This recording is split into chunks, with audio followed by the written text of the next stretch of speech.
لا تنسوا الاشتراك في القناة وتفعيل زر الجرس ليصلكم كل ما هو جديد في عالم الرياضة.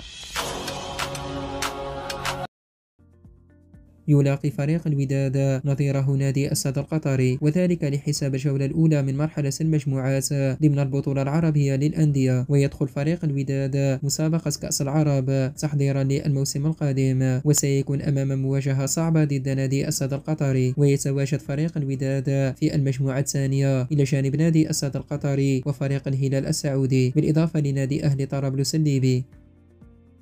وتنطلق المواجهة بين كلا الفريقين يوم الخميس القادم 27 يوليو بداية من الساعة 2 زوالا بتوقيت المغرب، وذلك في الجولة الأولى من مرحلة المجموعات ضمن بطولة كأس العرب للأندية. للإشارة، المواجهة بين كلا الفريقين ستنقل على قنوات الشبكة الرياضية السعودية بشكل حصري.